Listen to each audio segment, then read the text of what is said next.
안철수 전격 분석. 네. 일단 매우 독특한 캐릭터의 그 정치인이죠. 예. 첫째는 그 모든 캐릭터가 이 반정치적이에요. 안철수는. 그러니까 골방의 정치인이고 그다음에 사람을 좋아하지 않고. 예. 그리고 사람이 떠난다는 말을 많이 들었고 실제로 그랬어요. 그랬죠. 그래서 또 두 번째는 뭐냐면은 정치인에게 제일 중요한 거는 인파워먼트예요. 그러니까 각자의 자신을 도와주는 지지 세력 혹은 정치인들에게 당신은 뭘 해달라고 확실하게 임무를 줘야 돼요. 아, 그게 임무임과 동시에 신뢰. 그렇죠. 그리고 자기 자신도 여기서는 손을 띄어야 되는 거죠. 근데 이제 안철수 그 후보가 지난 대선에서 마지막에 했던 거는 나 홀로 뚜벅이 그러니까요. 유세였어요. 이거는 뭐냐면은 전혀 정치적이지 다른 않아요. 사람들이 뭐 할 거를 지정해주지 않은 채 나 혼자서 김사과처럼 뚜벅이처럼 돌아다닌다고 하면 이거는 사실은 선거운동으로서는 상당히 비조직적이고 원시적이고 무모한 거예요. 근데 그런 점에서 이제 최장집 교수가 이제 안철수의 그 정책 네트워크 내일의 이사장을 그만두면서 이런 얘기를 했죠. 나의 역할이 없었다. 나의 주장과 나의 아이디어가 전혀 받아들여지지 않았다. 그분의 역량을 극도로 썼으면 어마어마한 바로 영향을 보였을 뿐인데. 네, 좋은 사람들이 모였지만 그 사람들에 대해서 할 일도 또 자신이 갖고 있는 후보로서의 말하자면 내 대신 보낸다 할 수 있는 사람이 안철수 주변에 하나도 없잖아요.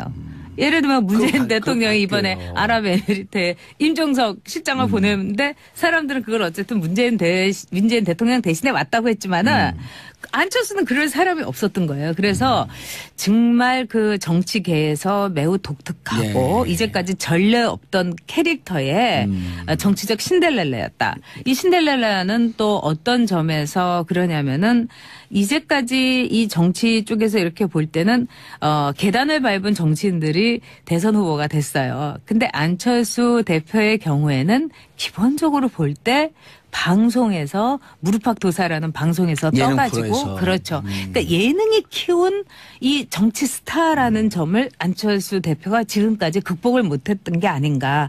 그렇기 때문에 이번 승부수에 대해서 사람들이 글쎄 옷이다 될까요? 뭐 이렇게 보는 게 아닌가 싶어요. 그런데 정치에 들어오기 전에 자기 분야에서 네. 그 뭔가 바이러스 퇴치기 벼랑 네, 백신 네. 분야에서 네, 네. 이미 일가를 이루었고 그렇죠. 그리고 네. 그 위인전에 나올 정도로 우리 시대의 시대 교과서에도 정신에 실렸었죠. 네. 투철했던 분이었고 네. 그다음에 2011년에 서울시장 도전한다 그럴 때 무척 신선했고 그렇죠. 50%인데. 이런데 정치적으로 그대로 와갖고 네. 여기서 잘 살렸으면 어쨌든 정치도 외부에서 신선한 충격이 올 필요가 있을 때였었거든요. 네. 저는 안철수 대표에 대해서 제 나름대로 참 그 안쓰러운 건 뭐냐면 이분이 정치를 하지 않았었으면은 더 잘 먹고 잘 살고 편안했을 거예요. 예. 또 이제 여전히 스타의 위치에 있었을 거고. 예. 근데 정치라는 데 뛰어든 거는 아마도 매우 순수한 의지가 아니었을까. 예. 진정한 선의가 아니었을까 이런 생각이 들어요. 즉 자신에게 50%의 지지를 준 이런 국민들의 지지를 보면 이건 정말 안철수 새 정치에 대한 기대다. 기대였었죠. 그러면 이거를 내가 거부한다는 건 매우 오만하고 또 직무유기가 아닌가. 저는 이런 순수한 의지에서 출발했다고 생각해요. 근데 정치라는 거는 순수한 의지를 망가뜨리고 또 발목을 잡고 조롱하고 냉소하고 이런 거죠. 근데 그거를 안철수 대표가 이겨냈어야 되는데 지금으로 볼 때는 만신창이 일보 직전에 가서 정말 피눈물을 삼키면서 승부수를 던졌다. 이렇게밖에 볼 수가 없죠. 전 작가님 지나온 네. 얘기지만 네. 2011년 10월 26일 서울시장 재보궐선거였을 때 네. 지금의 그 박원순 당시 후보는 네. 5%도 안 나오는 그러니까요. 최약체 후보였었거든요. 네, 네. 그럴 때 이제 안철수 당시 일반 민간인이지만 네, 네, 네. 안철수 당시 같은 경우는 50%가 넘어가요. 그러니까요. 네. 그때 당시에 만약 시계를 되돌릴 수 있다면 그때 본인이 서울시장에 도전하는 게 맞았다? 저는 맞았다고 생각해요. 그렇지만 이제 또 한편으로는 안철수라는 한 개인이 볼 때 우리 정치에서 늘 지지율 싸움으로 예. 할 때 그거를 부수고 싶었던 것도 자기의 새 정치라고 생각했을 거예요. 즉 5%의 지지에 대해서 50%가 양보하고 물러선다는 것도 어떻게 보면은 안철수가 갖고 있던 어떤 새로운 정치의 모습이었기 때문에 오히려 유권자들은 그때 열광했죠. 그래서 삽시간에 순식간에 눈을 떠보니까 대선 후보가 돼버린 거예요. 근데 그 대선에서도 이제 당시에 문재인 후보에게 이제 양보를 했었는데 이런 양보의 정치에 대해서 열광했던 유권자들을 잡아두려면 어떤 게 있어야 되냐? 정치라는 건 뭐냐면 그러니까요, 진짜. 그렇죠. 즉 자신의 장점을 살렸어야 돼요. 안철수가.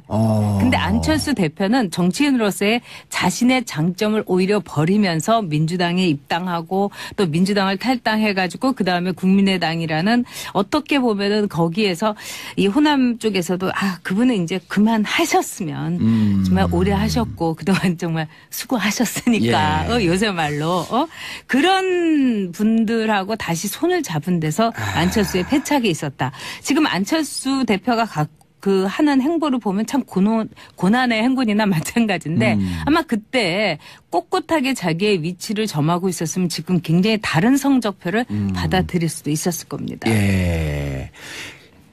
전혁 작가님께서 보시기에 이제까지 여러 이제 잘못된 선택이 있었다라고들 많이들 얘기하는데 정치를 깊게 이해하고 깊게 바라보는 시선에서 정치인 안철수로서 가장 잘못된 선택이 뭐였었던 것 같아요? 제가 보기에는 어디서부터 이게 잘못 민주당에 들어간 거였다고 생각해요. 네. 지금 안철수는 그 당시 굉장히 많은 자산을 갖고 있었잖아요. 즉 5%에게 양보할 수 있는 안철수 대표였고 또 문재인에게도 하나의 양보를 했던 여러 가지 상황인데 그런 점에서 저는 안철수 대표가 자신이 갖고 있었던 새로운 정치의 그 틀을 스스로가 깨버린 거예요. 그거는 마치 유리 그릇과 마찬가지로 아주 조심스러워야 되는데 거기서부터 이제 안철수의 이제 그 잘못된 행보가 이제 시작이 됐다. 이렇게 이제 볼 수가 있는 거죠. 민주당 에 들어가지 말고 중도 진영에서 자신의 캐릭터를 갖고 정치를 계속 하는 게 맞았었다. 그렇죠. 그리고 예를 들자면은 이제 그냥 무소속 정치인으로 남는다는 것은 상당히 안철수 대표로서도 힘들었을 거예요. 그렇지만은 거기에서 사람들을 이제 하나둘씩 모아가지고 지금 안철수 대표와 함께 할 수 있는 정치인이라는 거는 지금 몇 명이겠어요. 그 이상의 정치라는 거는 국민들의 지지가 있으면 그냥 오지 말라고 해도 제 발로 걸어 들어오는 게 새를 보고 새불림을 보고 오는 게 정치인들이에요. 그런 점에서는 굉장히 그 비정치적인 행보만을 걸어왔다는 거. 또 그것이 안철수 대표가 지난 대선에서도 TV 토론을 통해서 사람들에게 이거는 아니잖아? 이렇게 볼 수 있었던 건 뭐냐면 그만큼 정치인들에게서 배우지 못했기 때문이라고 생각해요. 그래서 안철수 대표가 지금 이제 김성민 씨가 이제 질문을 주셨는데 회사에서 했던 일 또 저희 업계에서는 아마 IT 업계에서 이제 일을 하시니까 아주 희귀한 일로 선망의 대표였는데 왜 정치에서는 이렇게 되고 말았을까요? 즉 많은 분들이 그래요. 너무 좋은 사람이었는데 저 사람 정치를 하더니 어떻게 저렇게 됐을까? 정말 저도 궁금해요. 그렇죠. 정치 DNA가 없는 거 아닐까요? 아니에요. 멀쩡한 사람이 왜 정치에만 들어가면 저렇게 망가질까? 이게 모든 국민들이 갖고 있는 의문일 거예요.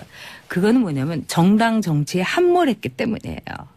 이 정당이라는 곳에서 구정치에 자신을 담으면서 자신의 컬러와 자신의 장점을 잃어버리는 것. 이런 점에서 저는 안철수 대표가 정당 정치에서 새로운 길을 진즉 갔으면은 지금과 같은 고통은 없었을 거다 이렇게 보죠.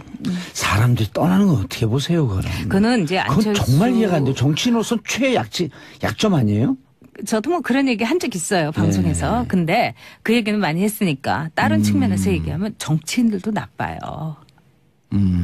이 국민의당이라든가 몇몇 안철수 대표와 달쌈스벳이에요? 네? 달쌈스벳? 달면 삼큐 쓰면 뺄려 달쌈스벳. 그런 것도 그런 게 크죠. 근데 제가 보기에는 정치인들은 좀 약간 이런 말씀을 제가 너무 심하게 알지 모르지만 약간 거지 근성이 있는 것 같아요. 정치인들이요? 네. 충격. 제가 자유한국당의 전전당에서도 느꼈는데 돈이 많은 사람, 재산이 많다고 하면은 그 사람에게서 너무 돈에 대해서 기대를 많이 해요. 예를 들어서 그분이 밥을 어떤 걸 사주잖아요. 뭐 설렁탕을 사주면 째째하게 저렇게 돈 많은 사람이 설렁탕을 사준다고 호텔에서 내야지 이렇게 말을 하는 정치인들이 있었고 또 이제 전에 이제 뭐 굉장히 권위주의적인 직업을 가졌던 분들은 또 어떤 얘기를 하냐면은 아니 그렇게 술을 퍼마시고 나서 대리도 안 불러주고 그다음에 갈 때 봉투도 안 주고 이럴 수 있냐? 아니요, 저 정말 많이 봤어요. 그래서 안철수 그런 얘기도 해요? 많이 하죠. 그리고 안철수 대표에 대해서도 그 당에서도 그런 얘기를 많이 했었어요. 아니 그렇게 돈도 많은데 좀 풀지. 그런 화끈하게 얘기 저도 들었어요. 쓰지. 그런 얘기는 저도 들었어요. 네.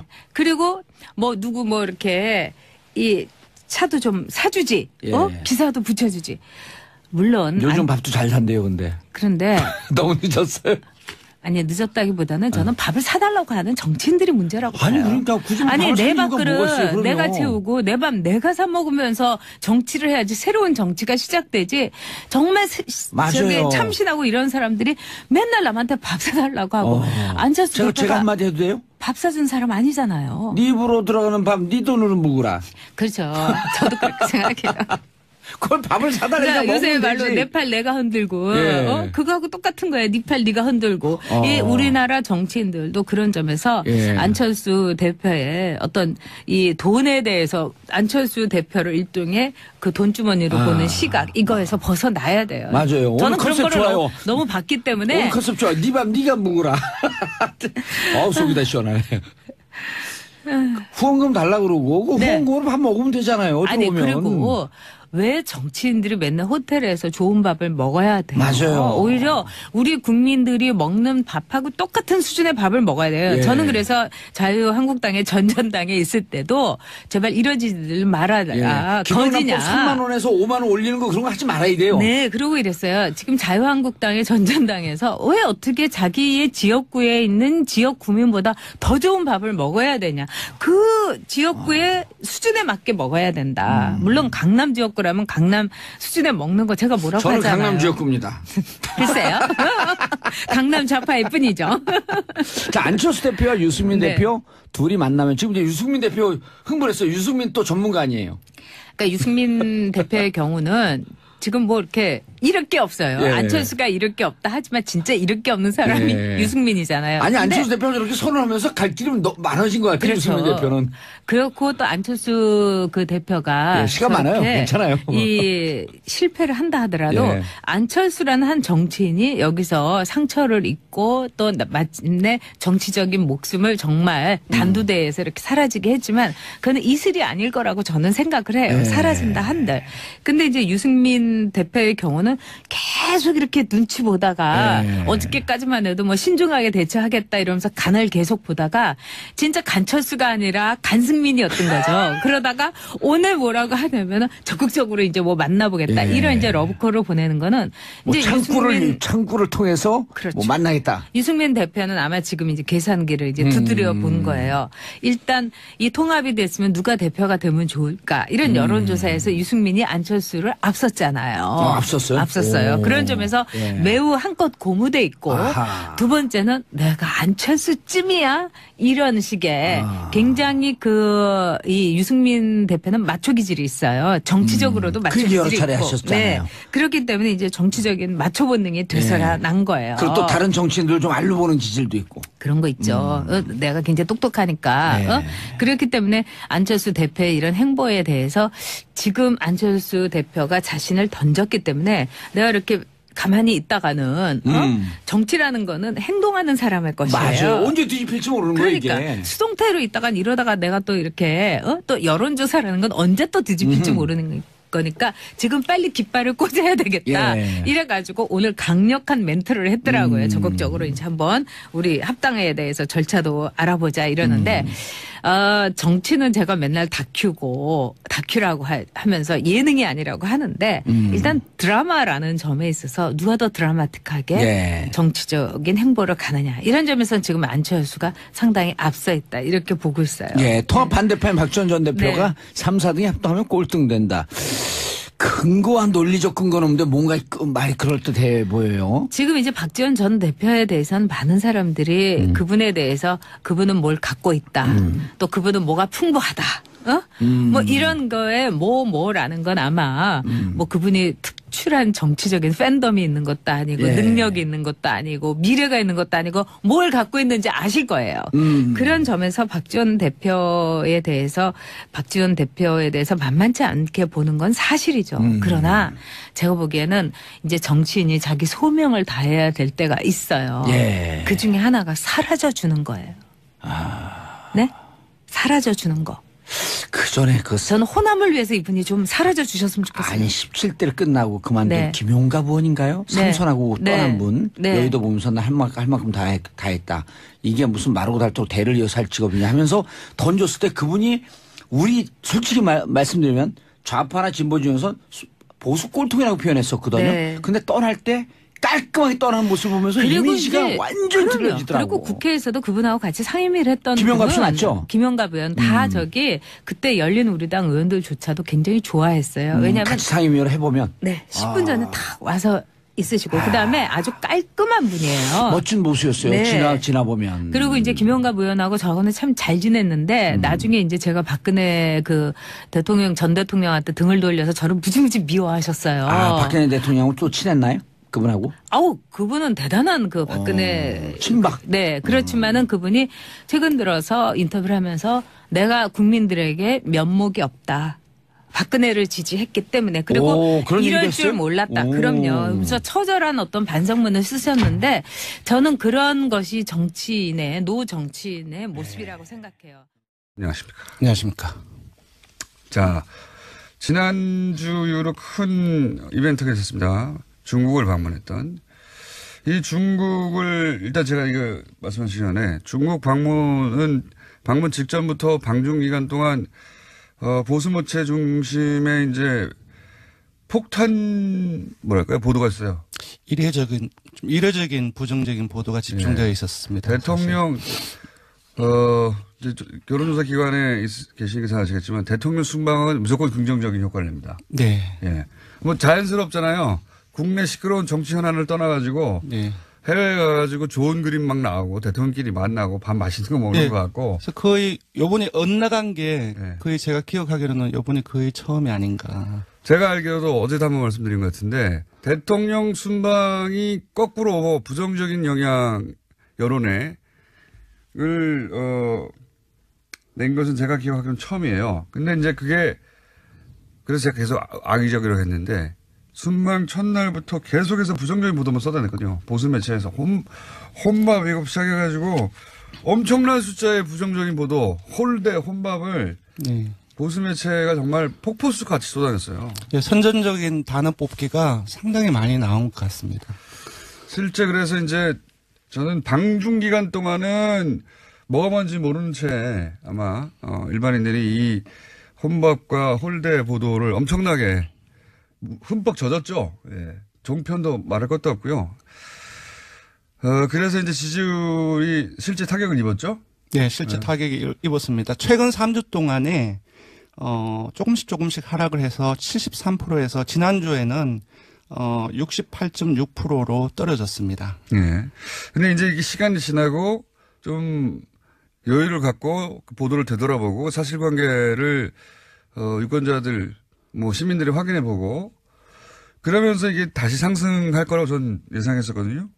어떻습니까? 네, 소개해드리겠습니다. 이번 주에는 금방 말씀드린 것처럼 최근 3주 동안 하락세가 멈추고 지난주에 지지율을 유지했습니다. 0.1%포인트 상승했고요. 68.7%입니다. 부정평가는 0.3%포인트 하락해서 25.4%입니다. 오히려 하락했군요. 이제 다시. 예. 그 일간으로 보면 월요일에 67.7%로 지난주 금요일에 많이 떨어졌지만 지난주 금요일에 비해서는 소폭 상승한 수치이고요. 화요일에는 69.1% 그리고 수요일에는 68.1%로 살짝 떨어졌습니다.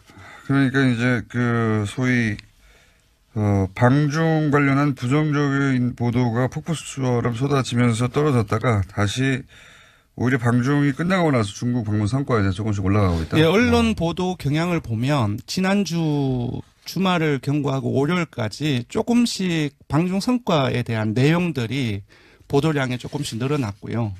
그리고 야당과 언론 일부에 이제 중국 방문에 대한 부정적인 보도에 대한 이 자체가 공정한지 공정하지 않은지 논란도 월요일에 많이 SNS를 통해서 돌았습니다.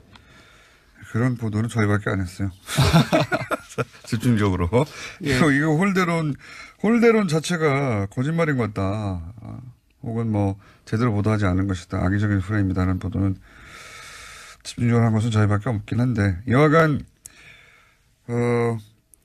이제 하강 곡선을 그리다가 방중 기간 동안 오히려 이제 방중이 끝난 다음에 조금씩 다시 회복되고 있다 이런 얘기네요. 네, 그렇습니다. 그 화요일에는 이제 평창 동계올림픽 홍보 행사에 거의 하루 정도를 다 빼서 트레인 원이라든지 MBC 미국 MBC 인터뷰 보도라든지 이에 대한 이와 관련된 보도가 상당히 많이 확대되었었고요. 또 어제는 조금 떨어졌는데 오늘 이제 조간에서도 일부 조간 사설에도 일부 나왔던데 평창 올림픽 기간에 한미 연합 훈련의 연기 검토한다는 소식이 나왔었죠. 이런 뉴스를 항상 노년층에서 싫어하죠, 보수층에서. 한미연합훈련을 평창 올림픽 때문에도 연기하자고 해도 무조건 싫어하는 경향이 좀 있습니다. 근데 저는 한편으로 지금까지 현 정부는 2번 정도의 이 보수 진영 매체에 폭탄을 맞았거든요. 한 번은 이제 북핵, 그리고 이번엔 방중, 예.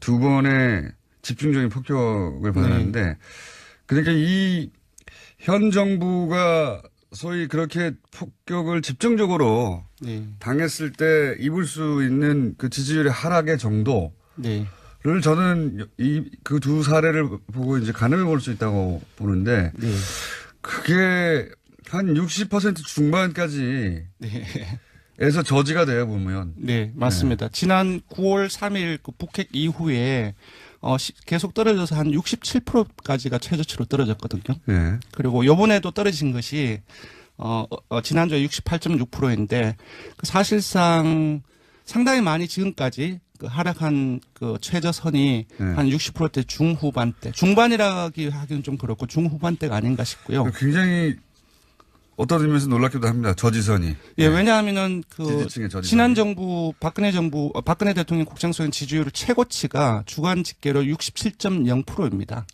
그쪽 최저치하고 이쪽 최저치하고. 예, 차이는 있지만 그래도 전반적으로 그 최저치하고 지금까지의 최저치보다 이전 정부의 최고치보다 높다는 것은 조금 생각해 볼 부분이 있는 것 같습니다. 지지층이 굉장히 단단하게 결속한다. 왜냐하면은 이런 일이 있으면 다시 또 지지층 결집을 해요. 네. 이탈도 하지만. 네네. 예, 지지층 결집도가. 그러니까 이번 주 같은 경우는 여전히 이제 대구 경북이나 60대 이상 그리고 안보 문제에 조금 더 강경한 경향을 보이고 있죠. 진보적인 성향을 가지고 있다 할지라도 20대에도 빠졌고. 근데 하지만 이제 세부 분석을 해 보니까 문 대통령의 핵심 지지층은 민주당 지지층이나 19대 대선에서 문재인 대통령을 찍었던 사람들이거든요. 이쪽에서의 지지율은 거의 변동이 없거나 그리고 이번 주 민주당 지지층에서는 오히려 소폭 올랐습니다. 그래서 역결집을 보이고 있다라고는 분석하기는 조금 힘들지만 이러한 어떤 부정적인 보도가 확대되는 과정 속에서도 핵심 지지층은 거의 변화가 없다라고 볼 수 있을 것 같습니다. 이게 이제 보수층에서 보수 세력에서 이제 공략하기 굉장히 어려운 포인트가 이런 거죠. 그렇습니다. 예. 그러니까 분명히 폭탄을 쓸 수 있는 걸 다 썼는데 더 이상 하락하지 않는 거. 왜냐하면 핵심 지지층의 전체적인 어떤 규모가 상당히 이제 넓다는 거죠. 그렇기 때문에 전체 지지율도 이런 상황에서도 많이 빠지지 않는 것 같습니다. 자, 정당 지지율은 수치만 간단하게 짚고요. 매번 0점 몇 이런 수준이기 때문에. 예, 정당 지지율은 원내 주요 정당, 그러니까 4당이 정의당을 제외하고 일제히 하락세를 보였습니다. 수치를 알려드리면 민주당은 0.8%포인트 하락해서 51.1%이고요. 한국당은 지난 3주 동안은 조금씩 올랐는데 이번에는 0.2%포인트 하락해서 18.5%입니다. 정의당은 이제 계속 최하위를 하다가 이번에는 상당폭 올랐다고 볼 수 있을 것 같습니다. 왜냐 지지율이 워낙 낮았기 때문에 2.1%포인트 상승해서 6%를 기록했습니다. 바른정당은 0.7%포인트 하락했고 5.1%입니다. 2주째 내림세를 보이고 있고요. 국민의당은 호남에서 7.5%를 기록했습니다.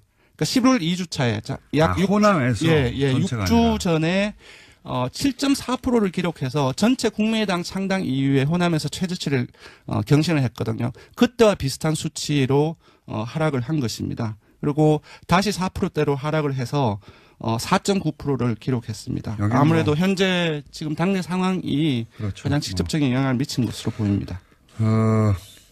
그러고 그것마저 알려주마. 네. 오늘은 뭡니까? 네, 이번에는 아까도 말씀드렸다시피 문 대통령의 중국 방문 전후로 해서 네. 그 다양한 어떤 언론 보도가 있었는데 거기에 대한 악의적인 인식을 프레임이라고 제가 계속 주장했던 일주일간 그 내용에 대해서 보도 언론조사했죠. 예. 질문을 아주 건조하게 물었습니다. 잠깐 읽어드리면 지난주 문재인 대통령의 중국 방문을 전후한 언론 보도에 대하여 논란이 있습니다. 선생님께서는 문 대통령의 중국 방문 관련 언론 보도에 대해서 어떻게 생각하십니까? 이렇게 물었습니다. 우리 언론이 문 대통령 중국 방문을 어떻게 했느냐. 왜냐하면 질문의 공정성이라는 말이 들어가면 공정성이라는 말 들어갔다는 그 자체로 불공정했나라는 편견을 가지고 싶기 때문에 그냥 아예 질문에서 그런 부분들을 완전히 빼고 다 건조하게 처리를 했습니다. 언론 보도에 대해서 어떻게 생각하느냐. 네, 그렇습니다. 그랬더니 불공정했다라는 응답이 67.9%가 나왔고요. 반면 공정했다는 응답은 20.9%로 3배 이상이 불공정했다는 인식이 많은 것으로 나타났습니다. 사람들도 아는 거예요. 네. 네. 이건 그냥 뉴스공장 청취층을 대상으로 한 게 아니고 그렇습니다. 일반 여론조사를 한 거거든요. 네. 그리고 조금 더 볼 것은 전혀 공정하지 않았다. 그러니까 아주 강하게 불공정성에 대한 비판 의식을 가지고 있는 사람들이 42.4%나 된다는 겁니다.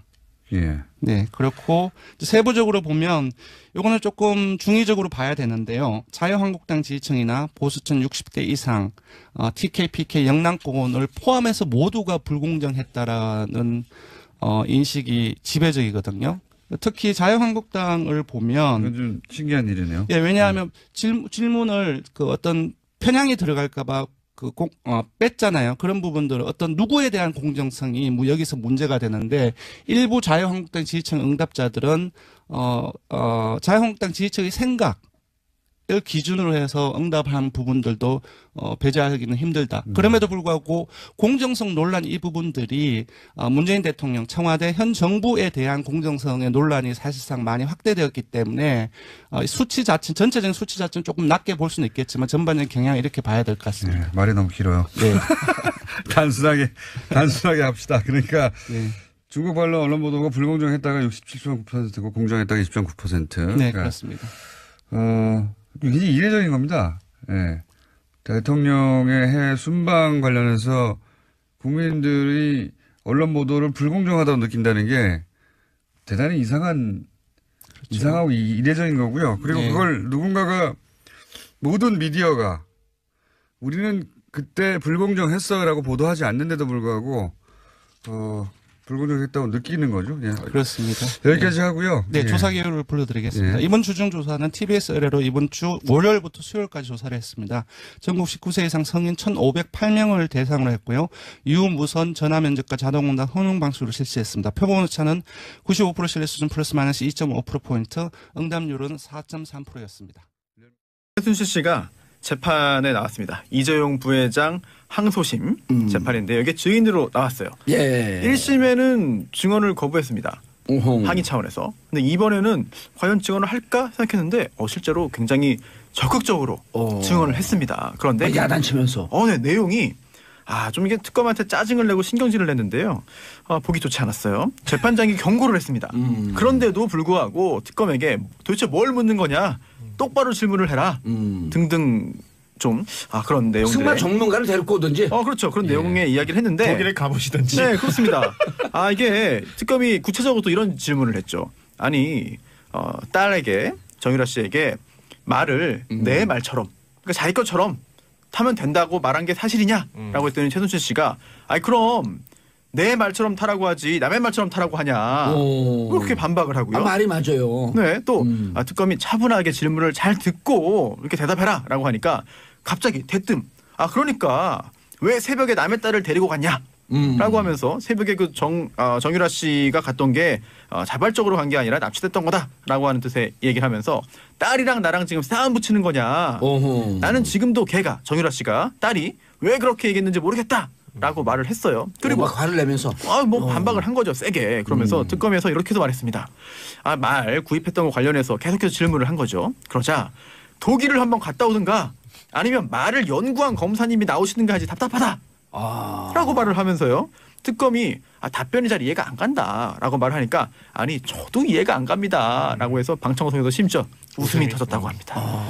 이건 법정의 품위라는 게 있잖아요. 예. 네, 그 부분에 있어서 아주 심각한 훼손 같아요. 그렇습니다. 재판을 사실 웬만한 변호사보다 집중적으로 굉장히 많은 수의 재판을 하다 보니까 익숙해져서 그런지 그런 건지 뭐 원래 성격이 그런 건지는 모르겠습니다만 그런 태도를 보였고요. 최순실 씨가 착각하는 거 아닙니까 혹시? 어떤 걸 착각하죠? 법정 팟캐스트를 하고 있는 거로? 이게 막 그런 느낌이에요. 어디 그 예전에 그 동네 슈퍼에서 어머님들끼리 모여가지고 예. 막 수다 떨 때 슈퍼 어머니 팟캐스트 뭐 이런 거. 괜찮다고. 아니 사실 포기한 거 아닌가요? 사실 뭐 다 이렇게 내려가. 이렇게 근데요. 절대. 근데요. 아주 최순실 씨 고도의 수수인 것 보면요. 같아요. 그리고 전략적 마인드도 있고요. 일단 맨갑이에요. 멘탈이 그렇죠. 가벼워요. 아니, 예. 네. 25년 구형받잖아요. 네. 쓰러졌고 일어나지도 못해요. 네. 조폭들도 못 나와요. 아니 일단 그 포기를 절대 안 한 것 같습니다. 왜냐하면은 증언하면서도 핵심 부분에 있어서는 다 지금 부정을 하거나 모른다고 넘어가는데 일단 인정한 것도 있어요. 그래서 박근혜 전 대통령과 2달 동안 259번이나 통화했냐 예. 맞냐라고 했더니 대포폰으로 인정했습니다. 예. 인정하면서 40년씩인데 그 정도 못하냐? 그렇습니다. 그러면 통화 내용이 뭐냐 물었더니 통화 내용을 묻는 건 실례다. 라는 답을 했습니다. 증인이. 예를 하나 들어달라는 거 아니에요? 검사는. 나에게 실례다 묻는 거 묻지 말아라 라는 말을 했죠. 네, 실제로. 그리고 또 청와대 출입한 적 있냐. 수사해야죠. 청와대 출입한 적 있냐 했더니 있다. 하지만 그렇게 자주 간 건 아니다. 라는 말을 했고요. 또 의미 있는 부분도 하나 있습니다. 2015년에 독일에서 호텔을 삽니다. 최순실 씨가 호텔을 이제 매입하는데요. 그때 그 돈이 삼성이 코어 스포츠로 보낸 돈이 맞냐라고 했더니 맞다. 라고 인정을 하면서도 나중에 관련된 비용을 정산 쪽 돌려줄 생각이었다. 라는 말까지 붙였는데요. 이런 걸 볼 때 글쎄요. 오히려 특검에게 여러 가지 짜증을 내면서 본인의 좀 분풀이를 하는 거지 특검의 어떤 그 추궁에 대해서 인정하는 부분은 사실 그렇게 많지는 않습니다. 그러니까요. 예. 결국은 작전 쓰고 있는 거 아닌가. 네, 그렇죠. 기술 네. 들어간 거죠 이제. 슬금슬금. 거기에 연기력까지 되니까 제가 보기엔 그게 아주 중요한 것 같아요. 그렇습니다. 또 장시호 조카 장시호 관련된 이야기도 나왔어요. 이번에 장시호 조카 장시호가 예. 최순실 씨 집에서 박근혜 전 대통령과 대기업 회장 사이에 단독 면담 일정표를 발견했는데 예. 인정하냐 그랬더니 뭐 그 말은 안 하고요. 특검하고 장시호 씨 사이에 플리바게닝이 심한 것 같다. 즉 사전에 서로 형량을 좀 낮게 구형해 주기로 하면서 짜고 한 거 아니냐. 그게 누구 얘기예요? 최순실 씨가 어제 그런 얘기를 했어요. 재판에서. 또 법에 대해서 들어간 지 한 1년 됐다고 또 사법고시 볼 준비하고 있나 봐요. 사실 아시겠지만 예. 1년 동안 거기 있으면서 매일 재판받으면 예. 웬만한 절차는 통달합니다. 그럼요. 네, 정말 통달합니다. 그리고 또 거기에 통방을 하면서 네. 거기 또 10수년 산 사람도 있거든요. 무기수들. 네, 그룹 스터디가 이루어지죠. 그룹은 안 되죠. 여기 독방이거든요. 독방이네. 통방 스타일이라고. 통방. 예. 네. 이른바 이제 소통방. 네네. 거기서 다 얘기해줘요. 그 다음에 또 교도관이 얘기하면 안 되거든. 교도관들도 네네. 또 슬금슬금 해갖고 네. 오다가다 하면서 한마디씩 해줘요. 툭툭. 네. 그러면 그게 이제 모자이크로 쫙 해갖고 네. 퍼즐 게임 마치듯이 스스로 터득을 해가는 거죠. 네. 그래요. 그리고 이제 거기서 예를 들어갖고 그 오래된 조폭이나 이런 사람들이 상담을 해주고 빵이라도 하나 받아 먹으면 변호사법 위반. 알선수재. 예. 그리고 또 특검이 작년 1월에 이제 박산진 당시 삼성전자 사장하고 황홍수 당시 전무가 뭐 주고받은 문자 메시지나 말구입 계약서를 이제 직접적으로 증거를 제시했어요. 증거를 보여주면서 이제 추궁을 했는데 그럴 때는 또 불리할 때는 아니다. 기억 안 난다. 모른다로 일관했거든요. 예. 최순실 씨는 여전히 본인에게 가장 유리한 쪽으로 계속해서 증언을 하면서 어떻게든 피해 나가려고 노력하는 것 야, 같습니다. 근데 25년 구형받은 사람의 심리 네. 상태가 아니에요, 저게. 그렇죠. 저 정도면 뭐. 맨간이에요. 보통이 아니에요. 그리고 여기 8672님 보세요. 이렇게 나오죠. 대통령을 쥐락펴락 했는데 그 정도의 약과지요. 이렇게 보는 게 정답이에요. 그렇네요. 정말. 슈퍼맨갑이에요, 저 정도면. 그리고 저는 여기서 이제 안민석 의원의 얘기에 신뢰가 가는 게 밖에 든든한 뒷배가 있으면은 힘이 안 빠지거든요. 어. 뭐냐 어마어마한 재력이 있으니까 아. 이거 살고 정치적 재판이고 뭐 한 5년 10년 살아봐야 나오면 네. 인생 청춘 70세부터 했는데 든든하니까 안에서 버티는 거예요. 사실 뭐 그래서 저 재산을 다 몰수해버려야 돼요. 그러니까 술자리에서 이 관련된 이야기를 막 동료들끼리 할 때 보면 그 기승전 마무리가 이렇게 되거든. 몇 년 살고 나오면 되지 않겠니? 뭐 그 최순실은 또 살 거 있으니까 예. 이런 얘기들 우리 그냥 우리끼리 많이 하는데 실제 그렇게 믿고 있는 구석이 있으면 뭐 소위 말해서 쫄 이유가 없는 거죠. 그럼요. 예. 뭐 그 안에서 쫄면 먹는 것도 아니고. 예. 자 정석 기자님 미정은 위원장이 뭐예요? 김정은. 미정은이 아니라 김정은. 아 밖에서 오타났네요. 네. 초조하니까 계속 오타나요. 정석 기자님 김정은 위원장이 해킹 공격을 명령했다?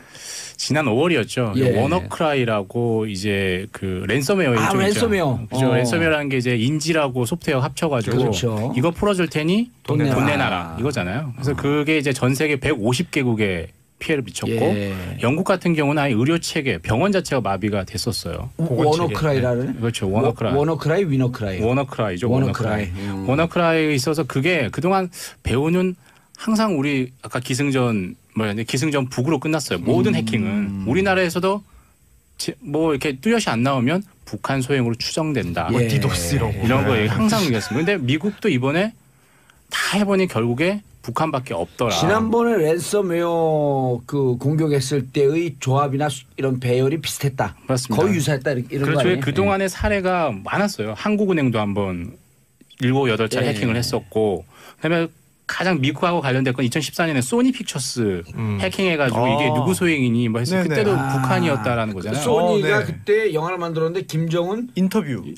김정은을 영화 제목이 인터뷰죠. 네. 네. 예, 인터뷰죠. 근데 네. 김정은을 비하하는 네네. 그러니까 희화시킨. 희화시킨. 그러니까 그것을 해킹해갖고 결국 영화 상영을 못하게 만들었죠. 그렇죠. 그것도 북한 소행이니 그거 말씀하신 대로 그런 여러 가지 방법이 기법들이 북한하고 비슷하더라는 걸 이례적으로 백악관이 성명을 발표했어요. 그럼 북한 IT가 또 최고의 아, 기술자들이거든요. 실제로요? 그렇죠. 실제요, 그러면. 해커 사관학교입니다. 정말 뛰어나죠. 아, 그래요? 북한 아니, 같은 경우는 IT 기술 자체가 그러니까 지금 그 미사일 쏘고 그러는 게 IT 기술과 이게 밀접하게 연관이 돼 있는 그렇죠. 거거든요. 소프트웨어가 초정밀 기술 아니에요. 네. 소프트웨어가 핵심이죠. 사실 뭐 인도뿐만 아니라 북한도 정말 강국이고, 근데 그게 그동안 보면 이걸로 끝이 아니라는 거죠. 이렇게 미국이 북한의 위협을 3대 위협을 꼽은 게 핵, 미사일은 다 알 거예요.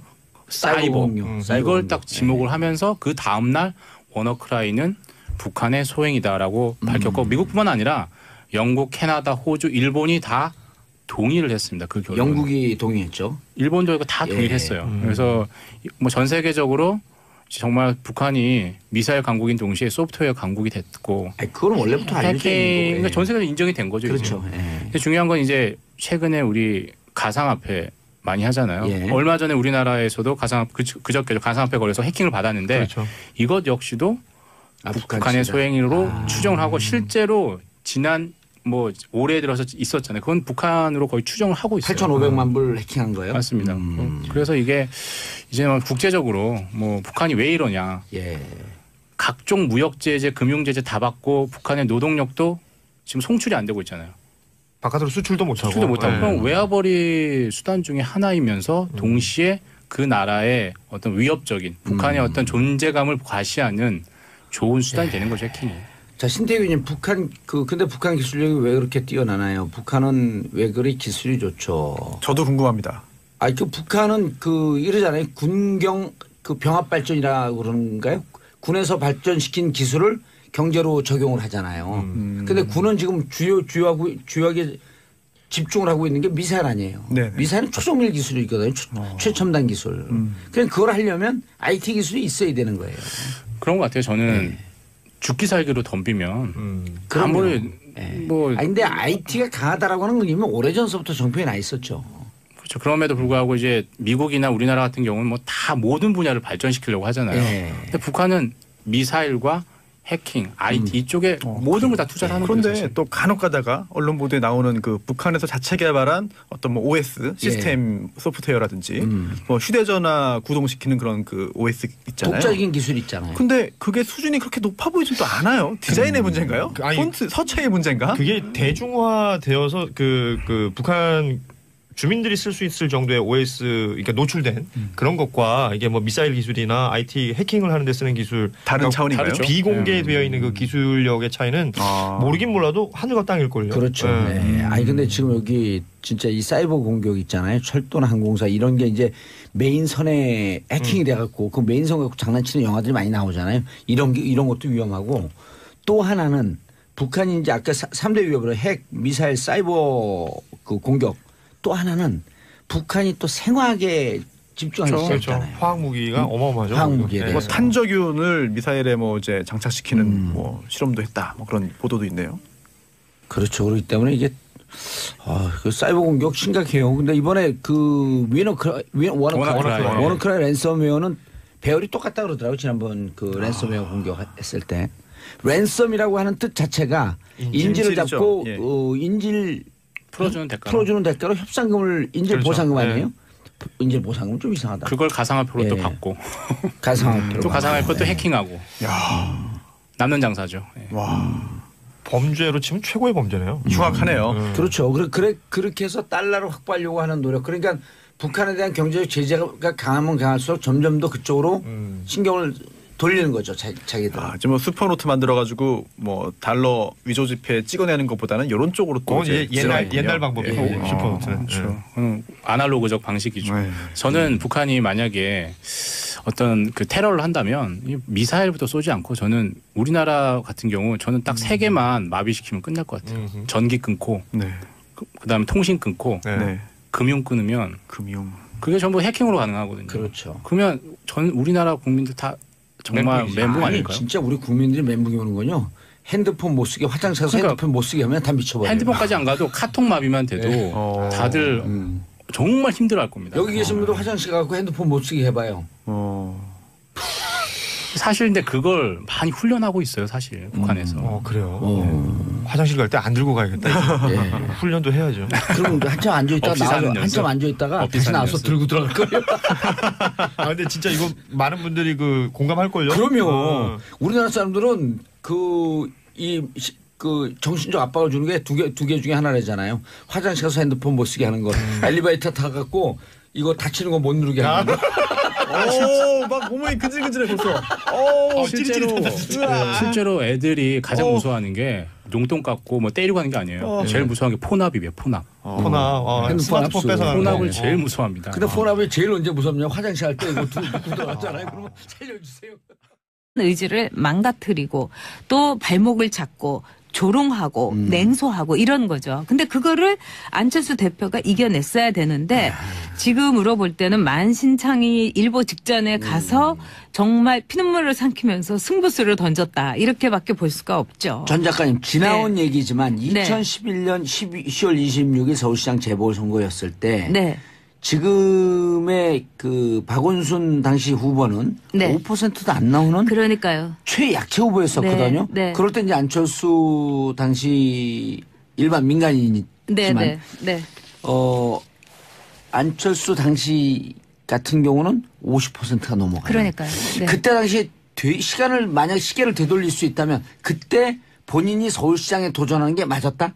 저는 맞았다고 생각해요. 그렇지만 이제 또 한편으로는 안철수라는 한 개인이 볼 때 우리 정치에서 늘 지지율 싸움으로 예. 할 때 그거를 부시고 싶었던 것도 자기의 새 정치라고 생각했을 거예요. 즉 5%의 지지에 대해서 50%가 양보하고 물러선다는 것도 어떻게 보면은 안철수가 갖고 있던 어떤 새로운 정치의 모습이었기 때문에 오히려 유권자들은 그때 열광했죠. 그래서 삽시간에 순식간에 눈을 떠보니까 대선 후보가 돼버린 거예요. 근데 그 대선에서도 이제 당시에 문재인 후보에게 이제 양보를 했었는데 이런 양보의 정치에 대해서 열광했던 유권자들을 잡아두려면 어떤 게 있어야 되냐? 정치라는 건 뭐냐면 그러니까요, 진짜. 그렇죠. 즉 자신의 장점을 살렸어야 돼요. 안철수가. 근데 안철수 대표는 정치인으로서의 자신의 장점을 오히려 버리면서 민주당에 입당하고 또 민주당을 탈당해가지고 그다음에 국민의당이라는 어떻게 보면은 거기에서 이 호남 쪽에서도 그분은 이제 그만하셨으면 정말 오래 하셨고 그동안 정말 수고하셨으니까 요새 말로 그런 분들하고 다시 손을 잡은 데서 안철수의 패착이 있었다. 지금 안철수 대표가 그 하는 행보를 보면 참 고난의 행군이나 마찬가지인데 아마 그때 꼿꼿하게 자기의 위치를 점하고 있었으면 지금 굉장히 다른 성적표를 받아들일 수도 있었을 겁니다. 예. 전혁 작가님께서 보시기에 이제까지 여러 이제 잘못된 선택이 있었다라고들 많이들 얘기하는데 정치를 깊게 이해하고 깊게 바라보는 시선에서 정치인 안철수로서 가장 잘못된 선택이 뭐였었던 것 같아요? 제가 보기에는 어디서부터 이게 잘못 민주당에 들어간 거였다고 생각해요. 네. 지금 안철수는 그 당시 굉장히 많은 자산을 갖고 있었잖아요. 즉 5%에게 양보할 수 있는 안철수 대표였고 또 문재인에게도 하나의 양보를 했던 여러 가지 상황인데 그런 점에서 저는 안철수 대표가 자신이 갖고 있었던 새로운 정치의 그 틀을 스스로가 깨버린 거예요. 그거는 마치 유리 그릇과 마찬가지로 아주 조심스러워야 되는데 거기서부터 이제 안철수의 이제 그 잘못된 행보가 이제 시작이 됐다. 이렇게 이제 볼 수가 있는 거죠. 민주당 에 들어가지 말고 중도 진영에서 자신의 캐릭터를 갖고 정치 계속하는 게 맞았었다. 그렇죠. 그리고 예를 들자면은 이제 그냥 무소속 정치인으로 남는다는 것은 상당히 안철수 대표로서도 힘들었을 거예요. 그렇지만은 거기에서 사람들을 이제 하나둘씩 모아가지고 지금 안철수 대표와 함께 할 수 있는 정치인이라는 거는 지금 몇 명이겠어요. 그 이상의 정치라는 거는 국민들의 지지가 있으면 그냥 오지 말라고 해도 제 발로 걸어 들어오는 게 새를 보고 새불림을 보고 오는 게 정치인들이에요. 그런 점에서는 굉장히 그 비정치적인 행보만을 걸어왔다는 거. 또 그것이 안철수 대표가 지난 대선에서도 TV 토론을 통해서 사람들에게 이거는 아니잖아? 이렇게 볼 수 있었던 건 뭐냐면 그만큼 정치인들에게서 배우지 못했기 때문이라고 생각해요. 그래서 안철수 대표가 지금 이제 김성민 씨가 이제 질문을 주셨는데 회사에서 했던 일 또 저희 업계에서는 아마 IT 업계에서 이제 일을 하시니까 아주 희귀한 일로 선망의 대표였는데 왜 정치에서는 이렇게 되고 말았을까요? 즉 많은 분들이 그래요. 너무 좋은 사람이었는데 저 사람 정치를 하더니 어떻게 저렇게 됐을까? 정말 저도 궁금해요. 그렇죠. 정치 DNA가 없는 거 아닐까요? 아니에요. 멀쩡한 사람이 왜 정치에만 들어가면 저렇게 망가질까? 이게 모든 국민들이 갖고 있는 의문일 거예요. 그거는 뭐냐면 정당 정치에 함몰했기 때문이에요. 이 정당이라는 곳에서 구 정치에 자신을 담으면서 자신의 컬러와 자신의 장점을 잃어버리는 것. 이런 점에서 저는 안철수 대표가 정당 정치에서 새로운 길을 진즉 갔으면은 지금과 같은 고통은 없었을 거다 이렇게 보죠. 사람들이 떠나는 건 어떻게 보세요, 그거는? 그는 이제 안철수 그건 정말 이해가 안 돼요. 정치인으로서 약점 아니에요? 저도 뭐 그런 얘기 한 적 있어요, 방송에서. 근데 그 얘기는 많이 했으니까 다른 측면에서 얘기하면 정치인들도 나빠요. 이 국민의당이라든가 몇몇 안철수 대표와 달쌈스벳이에요? 네? 달쌈스벳 달면 삼큐 쓰면 맨날 달쌈스벳. 그런 것도 그런 게 크죠. 근데 제가 보기에는 정치인들은 좀 약간 이런 말씀을 제가 너무 심하게 알지 모르지만 약간 거지 근성이 있는 것 같아요. 정치인들이요? 네. 충격. 제가 뭐 자유한국당의 전전당에서도 느꼈는데 돈이 많은 사람, 재산이 많다고 하면은 그 사람에게서 너무 돈에 대해서 기대를 많이 해요.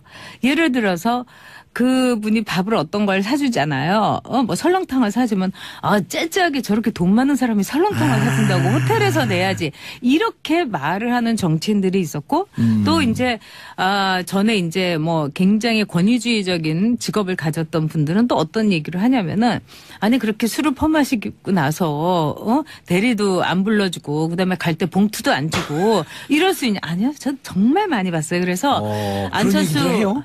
많이 하죠. 그리고 안철수 대표에 대해서도 그 당에서도 그런 얘기를 많이 했었어요. 아니 그렇게 돈도 많은데 좀 풀지. 그런 얘기 화끈하게 저도 들었어요. 쓰지. 그런 얘기는 저도 들었어요. 네. 그리고 뭐 누구 뭐 이렇게 이 차도 좀 사주지. 기사도 붙여주지. 물론 요즘 밥도 잘 산대요, 근데. 그런데 너무 늦었어요. 아니 늦었다기보다는 저는 밥을 사달라고 하는 정치인들이 문제라고 봐요. 아니 그러니까 굳이 아니 밥을 내 사는 이유가 뭐가 있어요, 밥그릇 그러면. 내가 채우고 내 밥 내가 사 먹으면서 정치를 해야지 새로운 정치가 시작되지. 정말 맞아요. 저기 참신하고 이런 사람들이 맨날 남한테 밥 사달라고 하고 앉아서 제가 한마디 해도 돼요? 밥 사준 사람 아니잖아요. 네 입으로 들어가는 밥 네 돈으로 먹으라. 그렇죠. 저도 그렇게 생각해요. 그걸 밥을 사달라니까 요새 먹으면 말로 되지. 내 팔 내가 흔들고 예. 그거하고 똑같은 거야. 네 팔 네가 흔들고 이 우리나라 정치인들도 그런 점에서 예. 안철수 대표의 어떤 이 돈에 대해서 안 대표에 대해서 박지원 대표에 대해서 만만치 않게 보는 건 사실이죠. 그러나 제가 보기에는 이제 정치인이 자기 소명을 다해야 될 때가 있어요. 예. 그 중에 하나가 사라져 주는 거예요. 네? 사라져 주는 거. 그 전에 그 저는 호남을 위해서 이분이 좀 사라져 주셨으면 좋겠어요. 아니 17대를 끝나고 그만둔 네. 김용갑 의원인가요? 네. 삼선하고 네. 떠난 분. 네. 여의도 보면서 나 할 만큼 다 했다.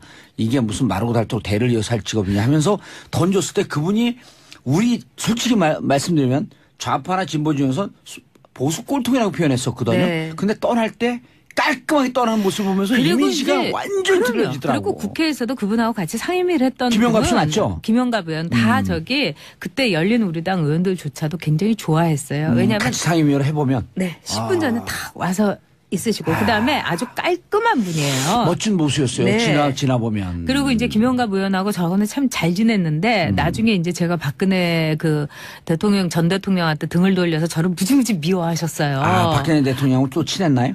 그분하고? 아우 그분은 대단한 그 박근혜 친박. 네 그렇지만은 그분이 최근 들어서 인터뷰를 하면서 내가 국민들에게 면목이 없다. 박근혜를 지지했기 때문에 그리고 오, 그런 이럴 얘기도 줄 했어요? 몰랐다. 오. 그럼요. 그래서 처절한 어떤 반성문을 쓰셨는데 저는 그런 것이 정치인의 노 정치인의 모습이라고 생각해요. 안녕하십니까. 안녕하십니까. 자, 지난주 이후로 큰 이벤트가 있었습니다. 중국을 방문했던. 이 중국을, 일단 제가 이거 말씀하시기 전에 중국 방문 직전부터 방중 기간 동안, 보수모체 중심의 이제 폭탄, 뭐랄까요, 보도가 있어요. 좀 이례적인 부정적인 보도가 집중되어 있었습니다. 대통령, 이제 결혼조사 기관에 계시니까 잘 아시겠지만 대통령 순방은 무조건 긍정적인 효과를 냅니다. 네. 예. 뭐 자연스럽잖아요. 국내 시끄러운 정치 현안을 떠나가지고 네. 해외에 가가지고 좋은 그림 막 나오고 대통령끼리 만나고 밥 맛있는 거 먹는 네. 것 같고. 그래서 거의 요번에 엇나간 게 네. 거의 제가 기억하기로는 요번에 거의 처음이 아닌가. 제가 알기로도 어제도 한번 말씀드린 것 같은데 대통령 순방이 거꾸로 부정적인 영향 여론에 낸 것은 제가 기억하기로는 처음이에요. 근데 이제 그게 그래서 제가 계속 악의적이라고 했는데 순방 첫날부터 계속해서 부정적인 보도만 쏟아냈거든요. 보수 매체에서 혼밥 이거 시작해가지고 엄청난 숫자의 부정적인 보도, 홀대, 혼밥을 네. 보수 매체가 정말 폭포수 같이 쏟아냈어요. 선전적인 단어 뽑기가 상당히 많이 나온 것 같습니다. 실제 그래서 이제 저는 방중 기간 동안은 뭐가 뭔지 모르는 채 아마 일반인들이 이 혼밥과 홀대 보도를 엄청나게 흠뻑 젖었죠. 예. 종편도 말할 것도 없고요. 그래서 이제 지지율이 실제 타격을 입었죠. 네, 실제 타격이 입었습니다. 최근 3주 동안에 조금씩 하락을 해서 73%에서 지난주에는 68.6%로 떨어졌습니다. 예. 근데 이제 이게 시간이 지나고 좀 여유를 갖고 보도를 되돌아보고 사실관계를 유권자들 뭐 시민들이 확인해보고 그러면서 이게 다시 상승할 거라고 저는 예상했었거든요. 어떻습니까? 네, 소개해드리겠습니다. 안철수 대표를 일종의 그 돈주머니로 보는 시각 이거에서 벗어나야 돼요. 맞아요. 저는 오늘 그런 컨셉 거를 좋아요. 너무 봤기 때문에 오늘 컨셉 좋아. 네 밥 네가 먹으라. 속이 다 시원하네. 후원금 달라 그러고 그 네. 후원금으로 밥 먹으면 되잖아요. 어떻게 아니 보면. 그리고 왜 정치인들이 맨날 호텔에서 좋은 밥을 먹어야 돼요? 맞아요. 오히려 우리 국민들이 먹는 밥하고 똑같은 수준의 밥을 먹어야 돼요. 예. 저는 그래서 자유한국당의 전전당에 있을 때도 제발 이러지들 말아라. 기본납법 거지냐. 3만 원에서 5만 원 올리는 거 그런 거 하지 말아야 돼요. 네, 그러고 이랬어요. 지금 자유한국당의 전전당에서 왜 어떻게 자기의 지역구에 있는 지역 구민보다 더 좋은 밥을 먹어야 되냐. 그 지역구의 수준에 맞게 먹어야 된다. 물론 강남 지역구라면 강남 수준에 먹는 거 제가 뭐라고 저는 하잖아요. 강남 지역구입니다. 글쎄요. 강남 좌파일 뿐이죠. 자, 안철수 대표와 유승민 네. 대표 둘이 만나면 지금 이제 유승민 대표 흥분했어요. 유승민 또 전문가 아니에요.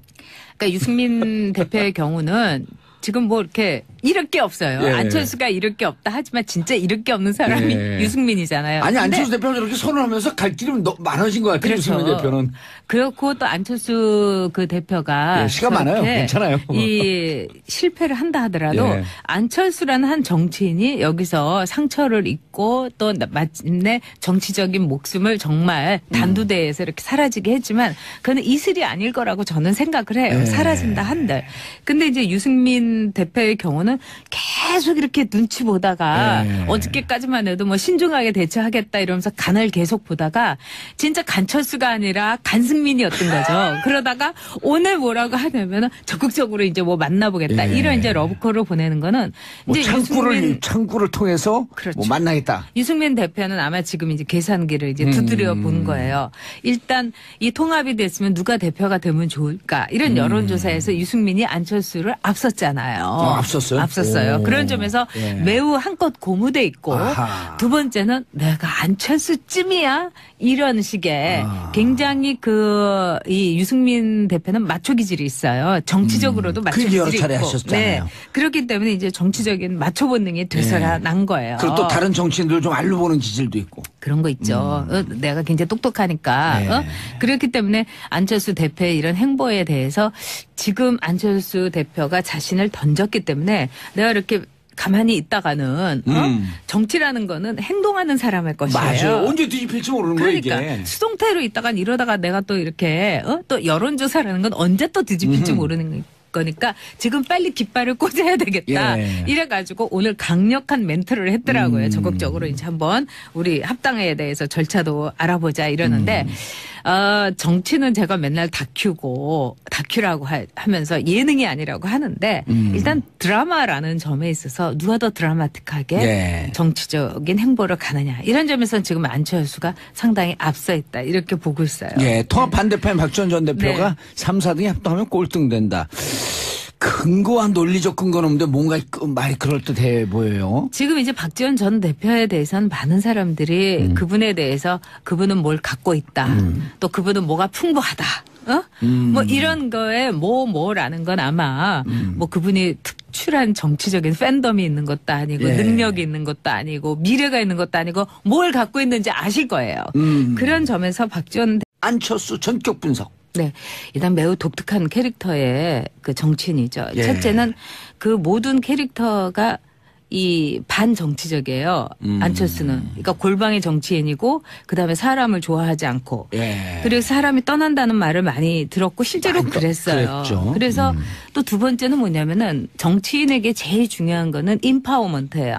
그러니까 각자의 자신을 도와주는 지지 세력 혹은 정치인들에게 당신은 뭘 해달라고 확실하게 임무를 줘야 돼요. 아, 그게 임무임과 동시에 신뢰. 그렇죠. 그리고 자기 자신도 여기서는 손을 띄어야 되는 거죠. 근데 이제 안철수 그 후보가 지난 대선에서 마지막에 했던 거는 나 홀로 뚜벅이 그러니까요. 유세였어요. 이거는 뭐냐면은 전혀 정치적이지 다른 사람들이 않아요. 뭐 할 거를 지정해주지 않은 채 나 혼자서 김사과처럼 뚜벅이처럼 돌아다닌다고 하면 이거는 사실은 선거 운동으로서는 상당히 비조직적이고 원시적이고 무모한 거예요. 근데 그런 점에서 이제 최장 교수가 이제 안철수의 그 정책 네트워크 내일의 이사장을 그만두면서 이런 얘기를 했죠. 나의 역할이 없었다. 나의 주장과 나의 아이디어가 전혀 받아들여지지 않았다. 그분의 역량을 극도로 썼으면 어마어마한 바로 그거예요. 역량을 보였을 뿐인데. 네, 좋은 사람들이 모였지만 그 사람들에 대해서 할 일도 또 자신이 갖고 있는 후보로서의 말하자면 내 대신 보낸다 할 수 있는 사람이 안철수 주변에 하나도 없잖아요. 예를 들면 문재인 그거 대통령이 이번에 갈게요. 아랍에미리트에 임종석 실장을 보냈는데 사람들은 그걸 어쨌든 문재인 대통령 대신에 왔다고 했지만은 안철수는 그럴 사람이 없었던 거예요. 그래서 정말 그 정치계에서 매우 독특하고 예. 이제까지 전례 없던 캐릭터의 정치적 신데렐라였다. 이 신데렐라는 또 어떤 점에서 그러냐면은 이제까지 이 정치 쪽에서 이렇게 볼 때는 계단을 밟은 정치인들이 대선 후보가 됐어요. 근데 안철수 대표의 경우에는 기본적으로 볼 때 방송에서 무릎팍도사라는 방송에서 예능 떠가지고 프로에서. 그렇죠. 그러니까 예능이 키운 이 정치 스타라는 점을 안철수 대표가 지금까지 극복을 못했던 게 아닌가. 그렇기 때문에 이번 승부수에 대해서 사람들이 글쎄 옷이다 될까요? 뭐 이렇게 그런데, 보는 게 아닌가 싶어요. 그런데 정치에 들어오기 전에 자기 분야에서 네. 뭔가 바이러스 퇴치기 벼랑 네, 백신 네. 분야에서 네, 네. 이미 일가를 이루었고 그렇죠. 그리고 네. 그 위인전에 나올 정도로 우리 시대의 시대 교과서에도 정신에 실렸었죠. 네. 투철했던 분이었고 네. 그다음에 2011년에 서울시장 도전한다 그럴 때 무척 신선했고 그렇죠. 50% 이런데 인데. 정치적으로 그대로 와갖고 네. 여기서 잘 살렸으면 어쨌든 정치도 외부에서 신선한 충격이 올 필요가 있을 때였었거든요. 네. 저는 네. 안철수 대표에 대해서 제 나름대로 참 그 안쓰러운 건 뭐냐면 이분이 정치를 하지 않았었으면은 더 잘 먹고 잘 살고 편안했을 거예요. 예. 또 이제 여전히 스타의 위치에 있었을 거고. 예. 근데 정치라는 데 뛰어든 거는 아마도 매우 순수한 의지가 아니었을까. 예. 진정한 선의가 아니었을까 이런 생각이 들어요. 즉 자신에게 50%의 지지를 준 이런 국민들의 지지를 보면 이건 정말 안철수 새 정치에 대한 기대다. 기대였었죠. 그러면 이거를 내가 거부한다는 건 매우 오만하고 또 직무유기가 아닌가. 저는 이런 순수한 의지에서 출발했다고 생각해요. 근데 정치라는 거는 순수한